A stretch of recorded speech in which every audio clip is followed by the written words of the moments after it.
Romanos, capítulo 1. Comentário, Bíblia de aplicação pessoal.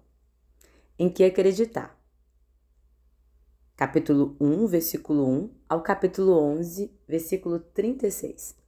Nos primeiros capítulos da carta de Paulo aos Romanos, o pecado é confrontado e é explicado como o perdão é possível por meio da fé em Cristo. Paulo também falou acerca do que os cristãos experimentam em sua vida quando praticam uma nova fé. Nessa sessão, aprendemos a respeito da importância da fé para os que vivem de acordo com os preceitos bíblicos do cristianismo. Vemos que, sem a fé, não existe esperança em nossa vida. Eu, Paulo, servo de Cristo Jesus, escrevo essa carta. Deus me chamou e me separou para ser seu apóstolo, a fim de que eu anuncie a boa notícia do Evangelho de Deus. Paulo escreveu esta carta à igreja cristã que estava em Roma. Nem ele, nem os outros líderes da igreja, Tiago e Pedro, tinham estado anteriormente nessa cidade. É provável que a igreja romana tenha sido fundada por cristãos que haviam estado em Jerusalém por ocasião do Pentecostes, Atos capítulo 2, versículo 10, e ou por viajantes que tinham ouvido as boas novas em outros lugares e as levado a Roma, como Priscila e Áquila, Atos 18, 2, Romanos 16, do 3 ao 5. Paulo escreveu a carta aos Romanos durante seu ministério em Corinto, após sua viagem missionária, pouco antes de retornar a Jerusalém. Atos, capítulo 20, versículo 3, Romanos, capítulo 15, versículo 25. A fim de encorajar os irmãos em Cristo e revelar seu desejo de algum dia ir vê-los, o que aconteceria após 3 anos. A igreja de Roma não tinha texto algum do Novo Testamento. Tendo em vista que os evangelhos ainda não tinham a aplicação doutrinária que conhecemos, a carta aos Romanos pode ter sido o primeiro texto da literatura cristã a ser visto pelos cristãos romanos, escrita por Paulo tanto para os cristãos judeus como para os cristãos gentios. A carta aos Romanos possui uma apresentação sistemática da fé cristã. Quando Paulo, um zeloso judeu que perseguia os cristãos, tornou-se um crente em Jesus, Deus o usou para divulgar as boas novas pelo mundo. Embora estivesse na prisão, Paulo também pregou o evangelho em Roma, Atos 28, talvez até para o próprio César. Paulo, humildemente, se intitulou servo de Jesus Cristo e apóstolo, aquele que foi enviado por outro. Um cidadão romano, como Paulo, preferiu ser um servo. Era algo inimaginável, mas ele preferiu depender e obedecer completamente ao seu amado mestre. Qual é a sua atitude em relação a Cristo?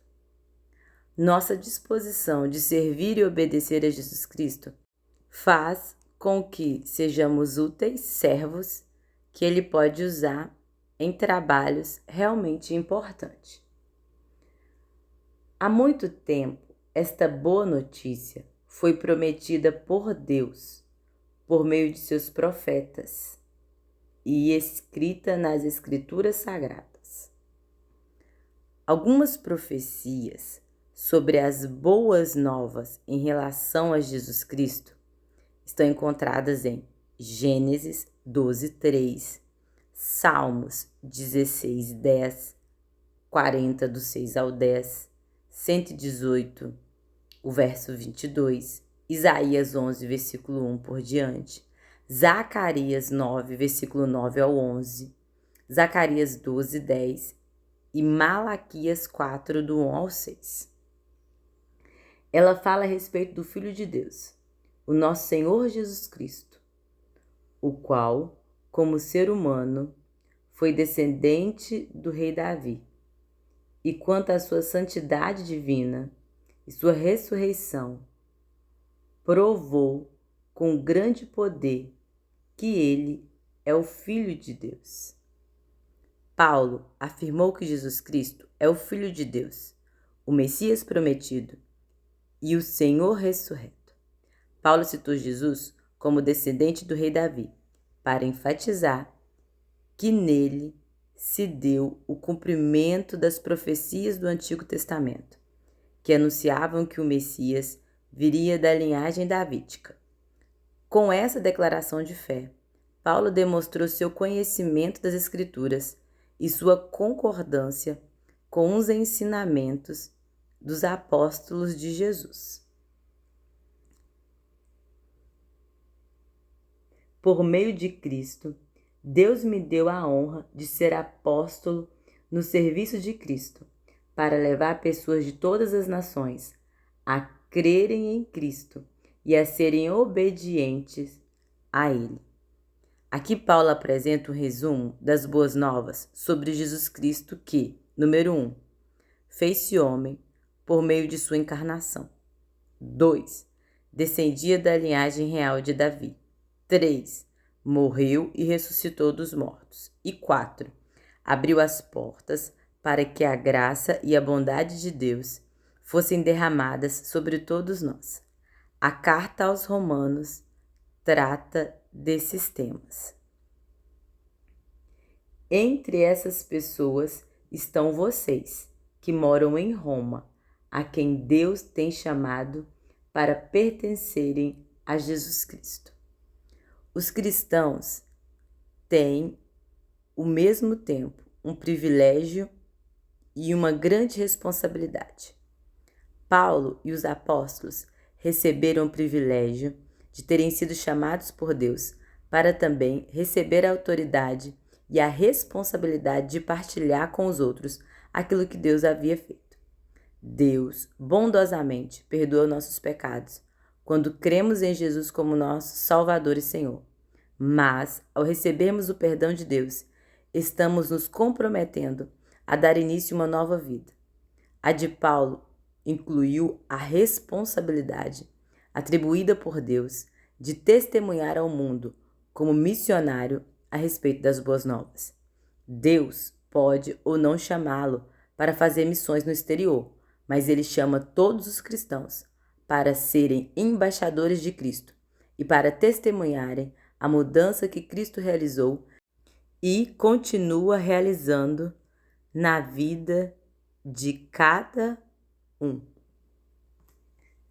Por isso, eu escrevo a todos vocês que estão em Roma, todos vocês a quem Deus ama e a quem tem chamado para serem o seu próprio povo.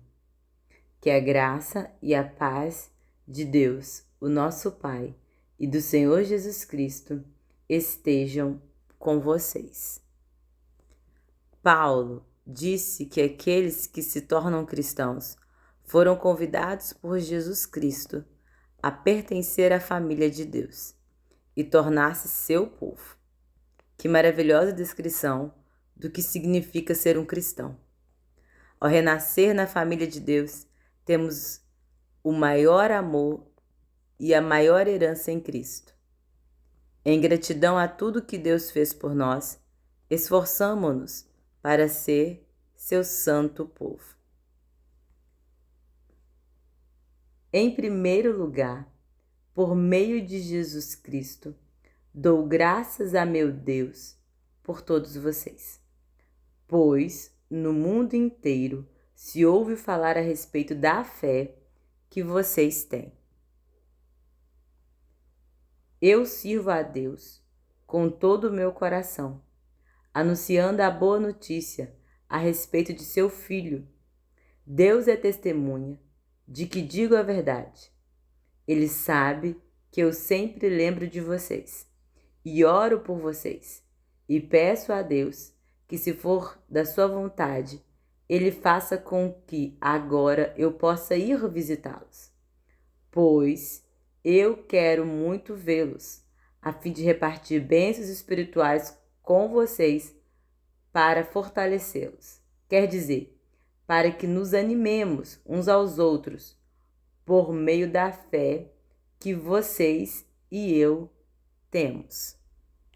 Paulo demonstra seu amor pelos cristãos romanos ao revelar-lhes o amor de Deus, expressar sua gratidão e fazer orações por eles. Para ter alguma influência sobre a vida das pessoas, você precisa primeiro amá-las e acreditar nelas. A paixão de Paulo por ensinar essas pessoas começou com seu amor por cada uma. Agradeça a Deus por seus irmãos e irmãs em Cristo e faça com que saibam quão profundamente você se preocupa com eles. Roma era a capital do Império Romano, que se havia estendido por quase toda a Europa, norte da África e Oriente Próximo. Na época do Novo Testamento, Roma estava na Idade de Ouro.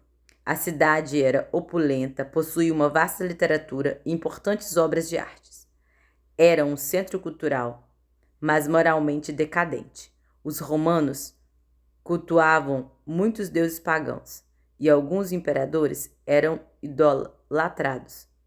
Em todo o contraste com os romanos, os seguidores de Cristo criam em um único Deus e viviam de acordo com elevados padrões morais. Os romanos depositavam confiança em seu poderio militar. Muitos eram ingenuamente pragmáticos e acreditavam que qualquer meio usado para atingir o objetivo desejado era bom. Para os romanos, nada funcionava melhor que a força física. Confiavam em sua poderosa estrutura militar para protegê-los contra todos os seus inimigos. Mas, diferentemente dos romanos, os cristãos precisam lembrar-se que em todos os momentos Deus é a sua única e permanente fonte de segurança e salvação. Ele é o Pai. Paulo usou a frase: "Dou graças a meu Deus por, mediante Jesus Cristo", para realçar o aspecto de que Cristo é o único mediador entre nós e Deus.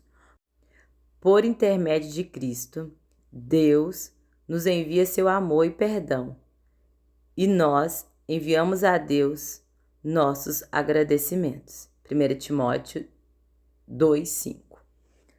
Como os cristãos romanos viviam no centro do poder político do mundo ocidental, ficaram em muita evidência. Felizmente, a reputação deles era excelente. Sua sólida fé se tornou conhecida em todo o mundo. Quando as pessoas falam sobre a sua congregação ou sua denominação, o que dizem? Será que os comentários são corretos ou você preferia que elas notassem outras coisas? Qual é a melhor forma de fazer com que as pessoas notem a sua fé?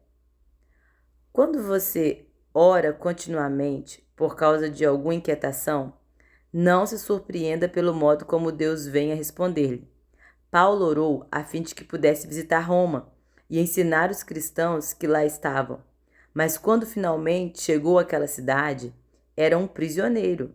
Atos 28:16. Paulo orou por uma viagem segura. E embora realmente chegasse em segurança a Roma, antes foi preso. Teve o rosto esbofeteado, naufragou e foi picado por uma cobra venenosa.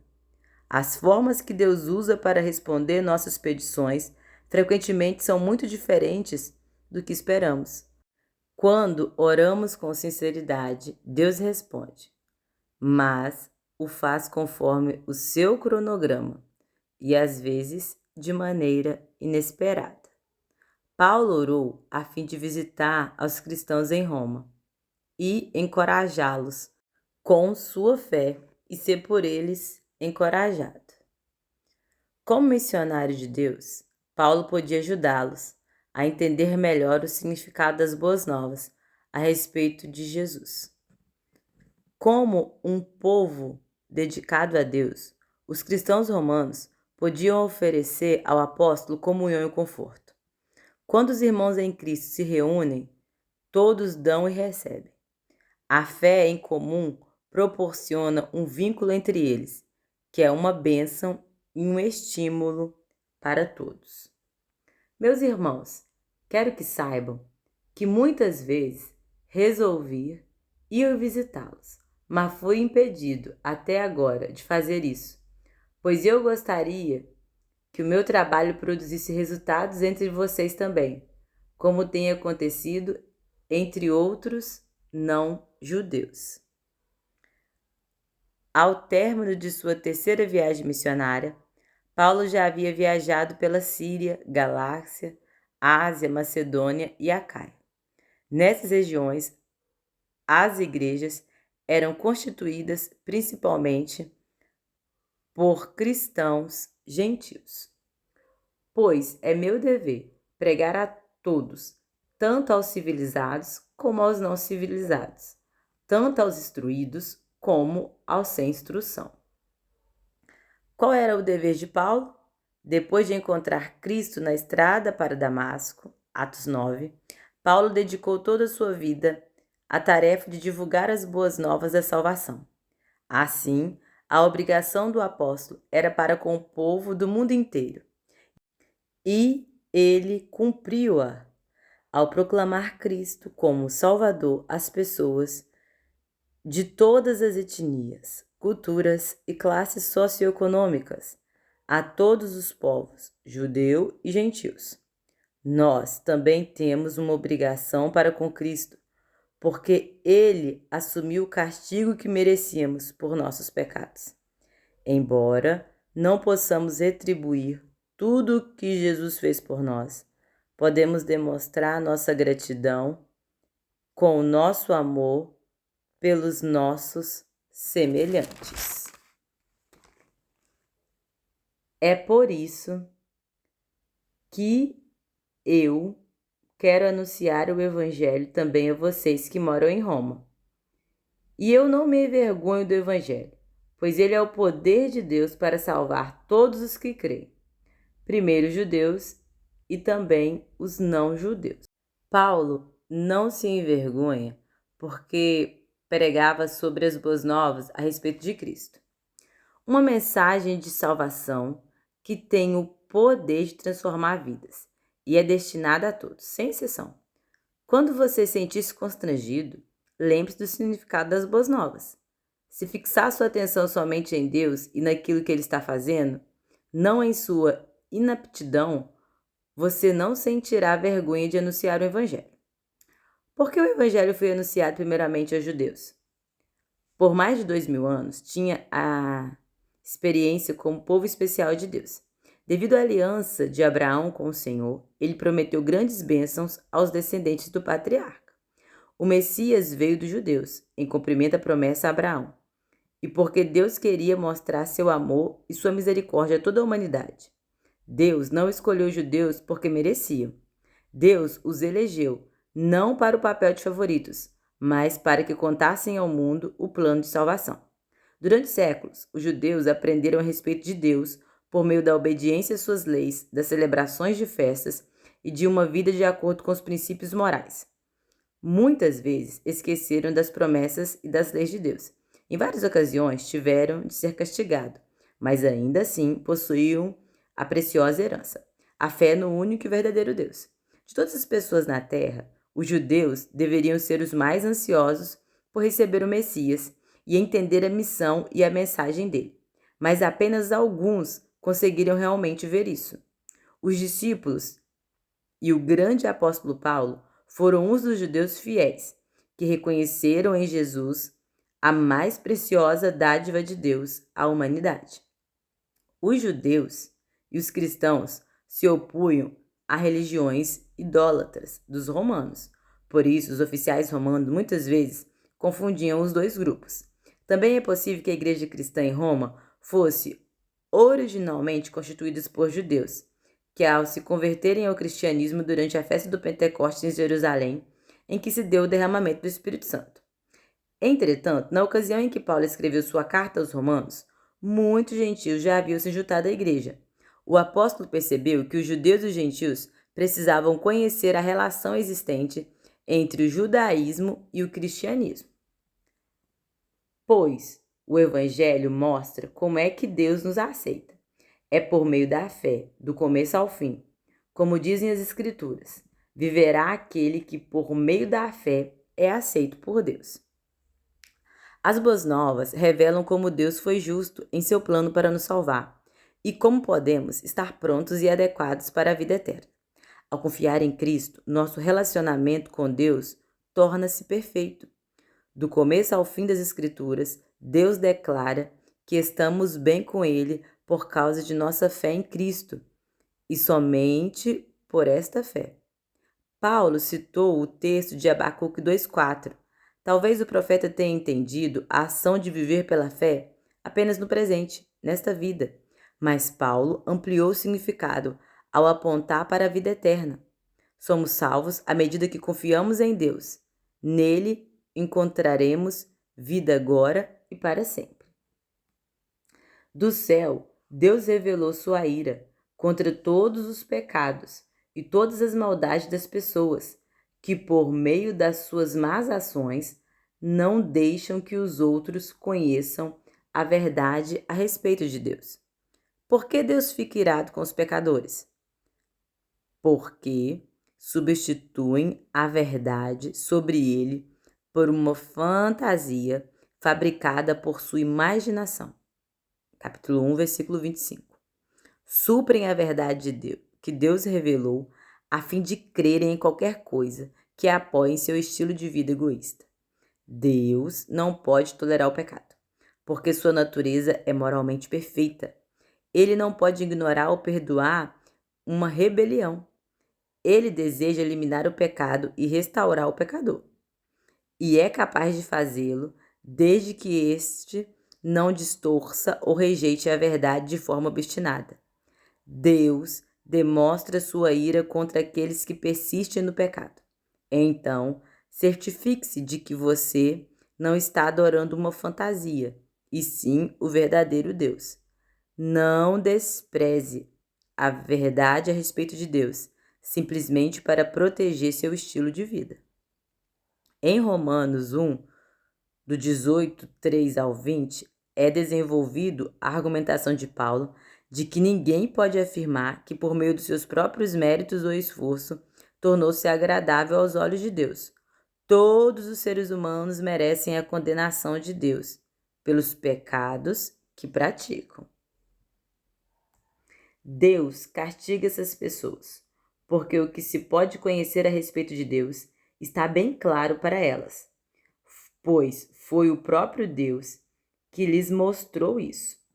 Desde que Deus criou o mundo, as suas qualidades invisíveis, isto é, o seu poder eterno e a sua natureza divina, têm sido vistas claramente. Os seres humanos podem ver tudo isso nas coisas que Deus tem feito e, portanto, eles não têm desculpa nenhuma. Será que alguém tem uma desculpa para não crer em Deus? Na Bíblia há uma resposta bem enfática: não. Deus se revelou de várias maneiras, por meio de sua criação, de sua palavra e de seu Filho amado.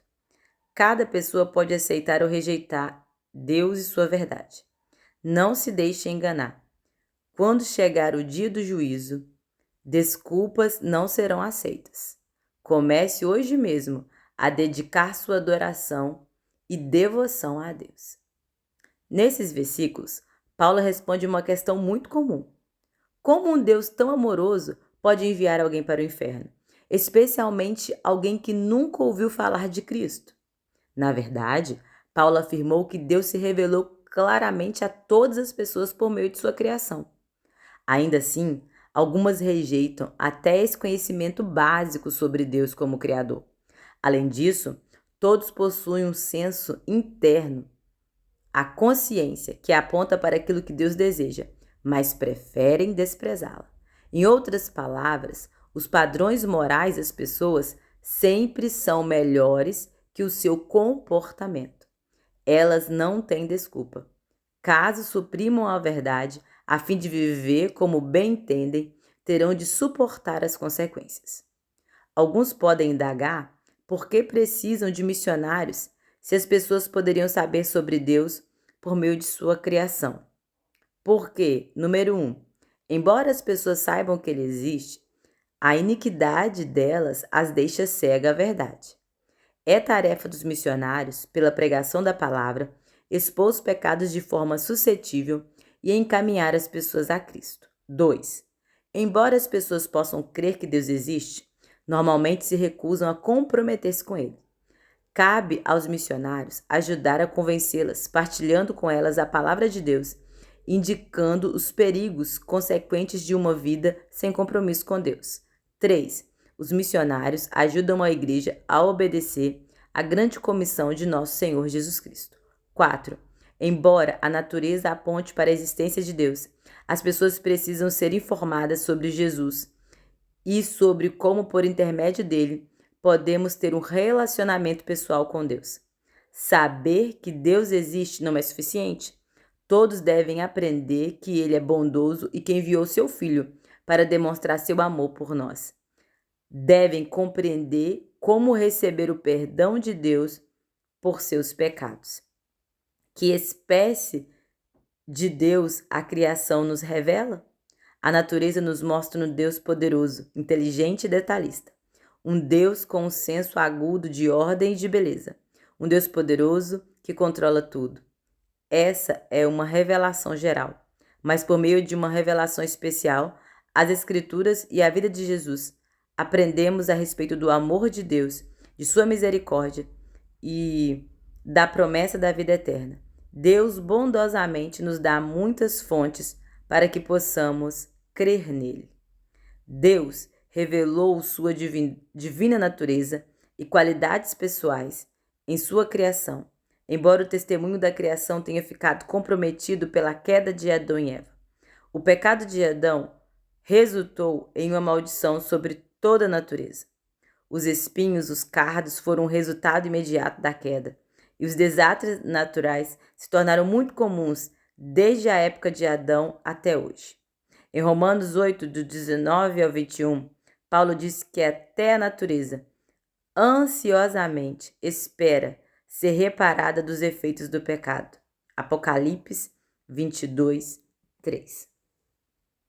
Eles sabem quem é Deus, mas não lhe dão a glória que ele merece. E não lhes são agradecidos. Pelo contrário, os seus pensamentos se tornaram tolos e a sua mente vazia. Está coberta de escuridão. Eles dizem que são sábios, mas são tolos. Em vez de adorarem ao Deus imortal, adoram ídolos que se parecem com seres humanos, ou com pássaros, ou com animais de 4 patas, ou como animais que se arrastam pelo chão. Como pessoas inteligentes podem escolher a idolatria? Esse pecado começa quando elas rejeitam o que sabem sobre Deus. Em vez de procurá-lo como criador e mantenedor da vida, passam a considerar a si mesmo como o centro do universo. Logo, inventam deuses que são convenientes projeções de suas ideias egoístas.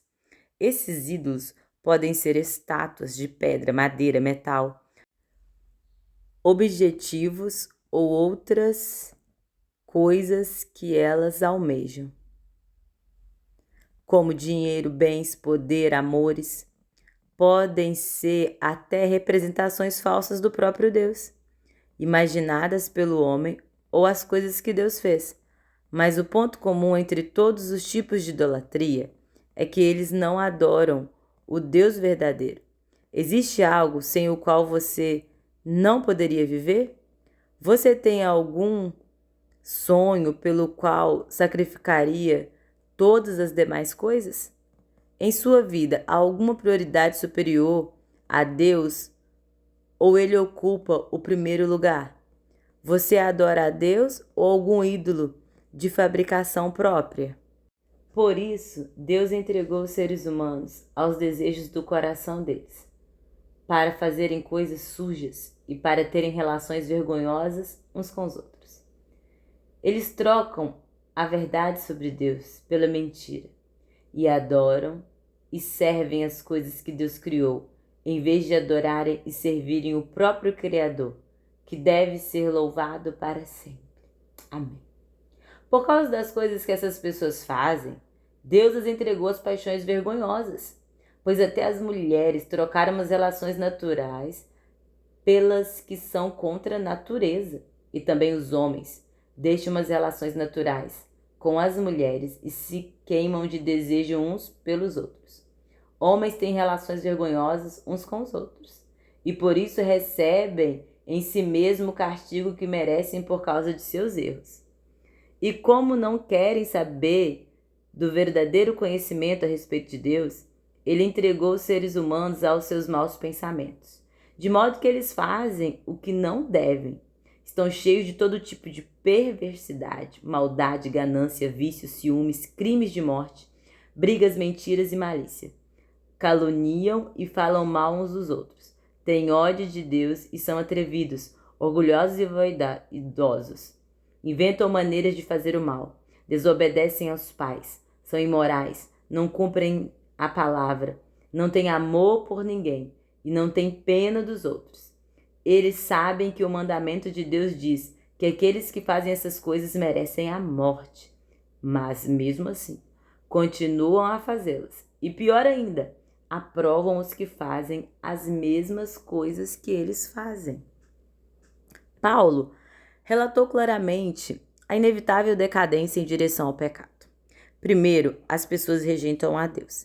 Em seguida, elaboram seu conceito de como ele deveria ser. Depois cedem a toda espécie de iniquidade, ganância, ódio, inveja, crimes, lutas, engano, malícia e mexericos. Finalmente, chegam a odiar a Deus e a encorajar os outros a fazerem o mesmo. Mas ele não é o agente desta progressão em direção ao mal. Quando as pessoas o rejeitam, Deus permite que elas vivam como desejam. Permitem que experimentem as consequências naturais do pecado que praticam.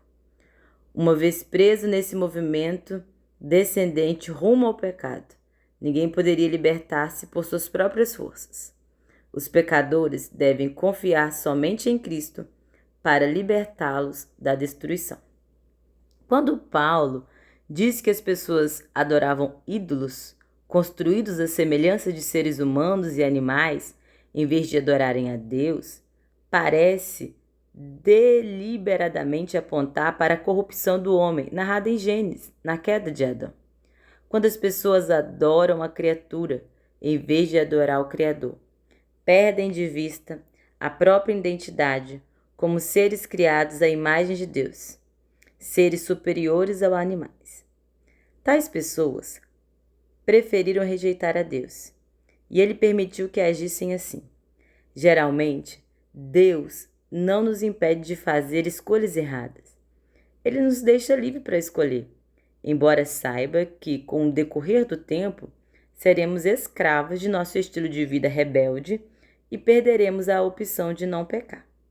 Será que a vida sem Deus lhe assegura liberdade? Olhe mais de perto.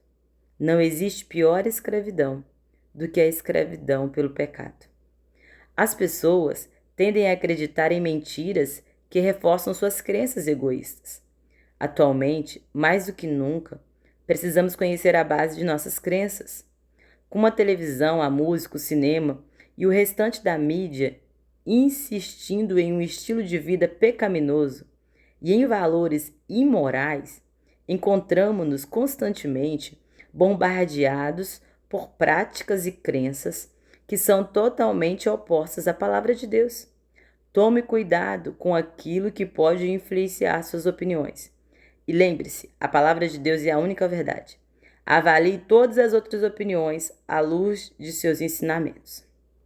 O plano de Deus para os relacionamentos sexuais representa o ideal dele para sua criação. Infelizmente, o pecado perverteu o uso natural da dádiva de Deus. Muitas vezes o pecado significa não só negar a Deus, mas também negar a maneira como fomos criados. Quando as pessoas dizem que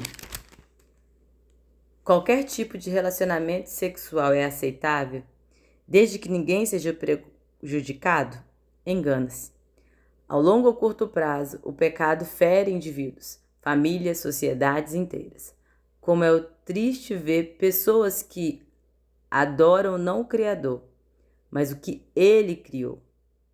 Normalmente, elas distorcem e destroem as mesmas coisas que afirmam valorizar. A homossexualidade, atração e prática sexual com pessoas do mesmo sexo, era tão difundida nos dias de Paulo quanto é atualmente. Muitas práticas pagãs serviam para encorajá-las.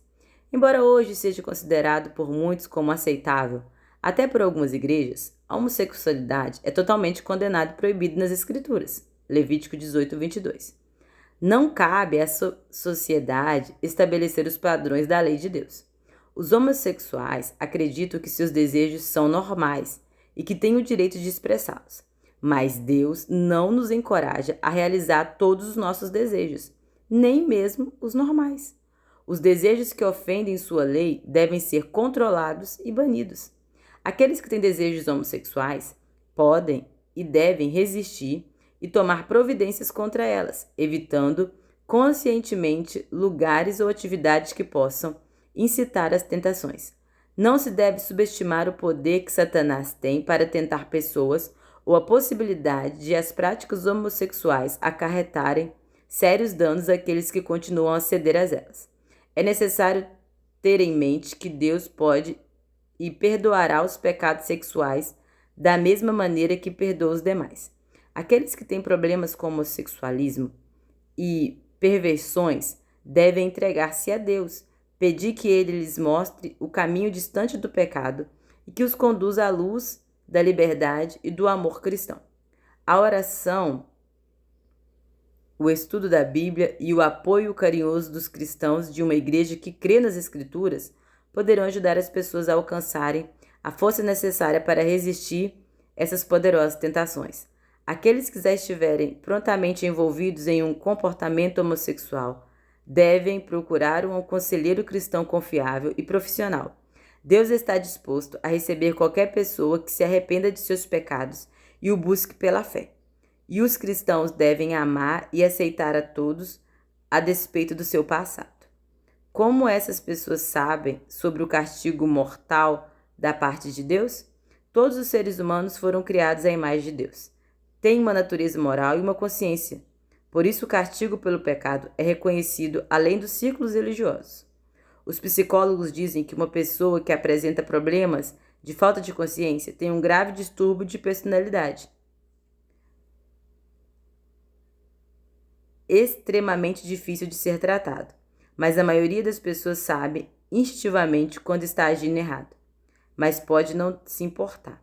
Outros até arriscarão a morte precoce, pela liberdade de entregar seus desejos imediatos. Dizem, eu sei que é errado, mas realmente quero.